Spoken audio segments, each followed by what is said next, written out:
Hello बच्चों, let us see this problem. The figure shows a circular loop of radius a with two long parallel wire all in the plane of the paper. The distance in the distance of the wire from the center of the loop is d. The loop and the wire carrying the same current I. The current in the loop is in the counterclockwise direction as seen from above.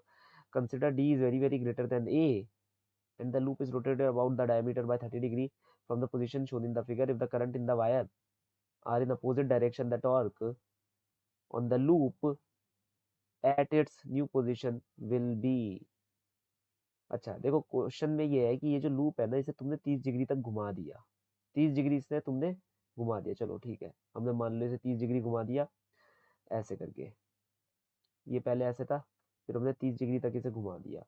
फिर हमसे क्या कहा जा रहा है, ये जो wires हैं इनके अंदर अपोजिट डायरेक्शन में करंट जा रहा है. क्या? अपोजिट डायरेक्शन में करंट जा रहा है.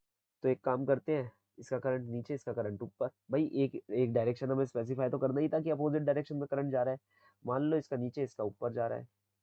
अब हमें निकालना है कि टॉर्क क्या होगी. पहला की कंसेप्ट तो मैं ये बता दे रहा हूँ, टॉर्क का फॉर्मूला होता है m cross b, where m is the magnetic moment.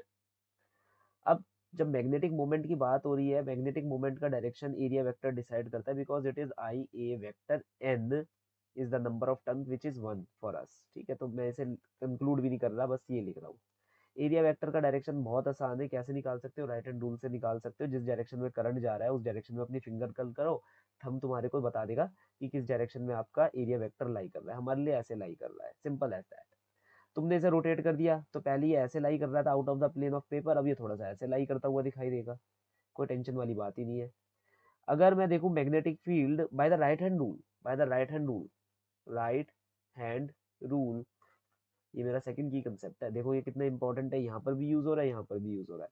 तो by the right hand rule जो मैग्नेटिक फील्ड है due to these two straight wires, वो क्या है, outside the plane of paper है. तभी उसका मकसद था कि इन दोनों में ऐसे करंट उल्टा डायरेक्शन में देना.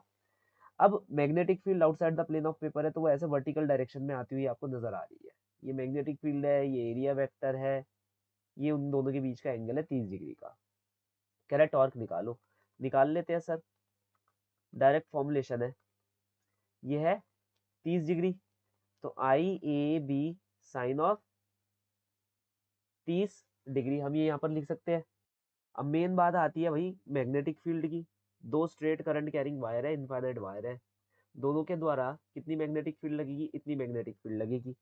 किस पॉइंट पर लगेगी?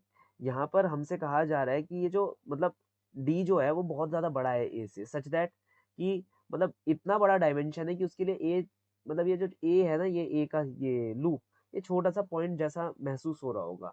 और वो ये भी कह रहा है कि याद रखना कि इस ए में मैग्नेटिक फील्ड ज्यादा वेरी नहीं कर रही. देखो ये इसने क्यों दिया अजम्पशन, ये भी हमें सोचने पड़ेगा. मैग्नेटिक फील्ड जो है वो ऐसे वेरी करती है due to a infinite long wire mu not upon में 4 पाई 2 आई अपॉन में एच.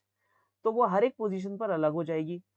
उसने कहा कि सर ये इस पूरी पूरी पोजीशन पर, क्योंकि radius of the circular loop is a और यहाँ से यहाँ तक का डिस्टेंस हो गया 2a, इस पूरी पूरी जगह पर मैग्नेटिक फील्ड सेम है, यूनिफॉर्म है, चेंज नहीं कर रही है. तो वो खुद ही ये कह रहा है कि भाई इस ए को ना नेग्लेक्टेड मानो, मतलब है या नहीं एक ही बात है ना. डी के कंपैरिजन में बहुत छोटा है, तो हम यहाँ डायरेक्टली ले सकते हैं D.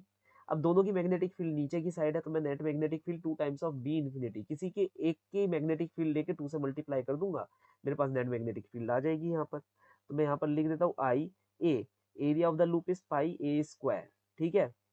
B 2 times of mu not upon में 4 पाई 2 आई अपॉन डी. देखो करंट सेम ही है, तो करंट सेम है, याद रखना इस चीज का. ठीक है, तो देखते हैं क्या क्या कर सकता है. 2 दूनी 4, पाई से पाई, साइन 30 डिग्री लिखना भूल ही गए, इसे तो भूल ही गए, जो मेन स्टार है हमारे इसका शो का. और ये आएगा mu not I square A square. देखो याद रखना 2 आई है भाई, 2 आई, mu not I square A square upon 2d. तो ये आ रहा है मेरा option number 2. So the final solution for the following problem is option number 2. Hope you understood well. Best of luck.